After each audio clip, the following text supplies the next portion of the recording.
뇌졸중은 보통은 저희가 이제 두 가지를 얘기를 하는데요. 그러니까 뇌로 가는 혈류가 이제 갑자기 막히는 뇌 경색이 있고 터지는 뇌 출혈이 있거든요. 그래서 어쨌든 이제 출혈이든 경색이든 해서 결국 뇌 조직에 손상이 이렇게 만들어지는 질환인데요. 이게 단일 질환으로 사망률 1위기도 하고요. 이제 골든 타임을 놓치면 이제 생명을 구하더라도 마비가 올 수도 있고 언어 장애가 올 수도 있고 식저하 같은 이제 심각한 후유증이 올 수 있고요. 그러니까 간단한 질환이 아니고 굉장히 위험한 후유 증상이라든지 사망에도 이를 수 있는 그런 병이기도 합니다. 그 뇌 출혈을 만드는 요인이랑 뇌 경색을 만드는 요인이 다르다고 생각하는 경우가 있는데 그렇지는 않습니다.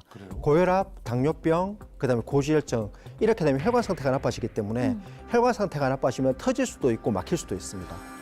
그런데 이제 보통 고혈압, 당뇨, 고지혈증을 만드는 가장 큰 원인은 물론 유전적인 요인이 크지만 제일 직결되는 건 비만이죠.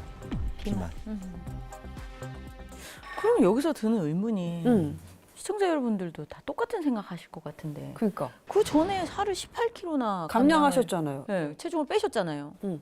그런데 그 이후에 왜 관리를 했는데 뇌졸중이 오는 건지 저 진짜 이해가 안 가거든요. 체중을 줄이면 도움은 되거든요. 네. 근데 문제는 뭐냐면 그 체중을 줄인 시점부터 문제를 줄이는 거예요. 그 이미 늘어나서 스트레스 받는 상태에서 이제 이미 혈관에 무리가 와 있는 거는 해소되지가 않죠. 더 큰 문제가 떡볶이하고 분식은 나트륨이 많거든요.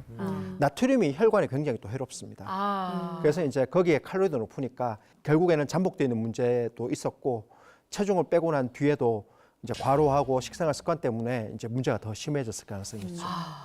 송은호 선생님은 어떻게 보세요? 네, 그 이제 이런 식습관 또 이제 원인이 있지만은 또 특히 이제 연예인분들 같은 경우에는 밤새 늦게 이제 촬영을 하시는 경우도 많고 또 스케줄 때문에 이동하는 중에 이제 부족한 잠을 쪽잠으로 그렇죠. 채우는 경우도 많으신데요. 그래서 실제로 이제 캐나다에서 이 오타와대 연구팀이 영국 성인 7만 명을 대상으로 연구를 한 게 있는데 그 수면 시간이 불규칙하면은 이런 뇌졸중이라든가 심장마비 또 이제 심부전 위험이 26%나 증가한다 이런 연구 결과도 있습니다.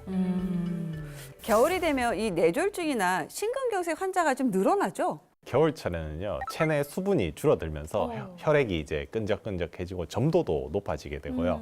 게다가 이제 체온이 낮으면은 이 혈액 속에 혈소판이 활성화가 돼요. 그러면은 혈소판들이 뭉쳐서 우리가 이제 혈전, 즉 이제 쉽게 말하면 피떡이 이제 잘 만들어지게 되거든요.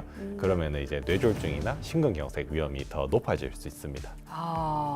그럼 이런 혈관 질환을 좀 막으려면 어떤 점을 좀 조심을 해야 할까요? 신경과 의사들이 제일 싫어하는 계절이 이제 겨울이긴 합니다. 이제 저희가 이제 찬바람이 싹 불면 이제 이쪽 환자들이 늘겠구나 하면서 다들 이제 심란해하는 시기인데요. 근데 이제 결국에는 뇌경색이 안 생기는 게 제일 좋잖아요. 근데 안 생기기 위해서는 결국 쓰리고인, 고혈압, 고혈당, 고지혈증 이것들을 잘 관리를 해야 됩니다. 근데 이제 세 가지 모두가 이제 혈관 건강에 직결되기 때문인데요. 근데 이 질환들이 대부분 이제 비만에서 출발하기 때문에 근본적인 예방법은 체중을 감량하는 것이고요.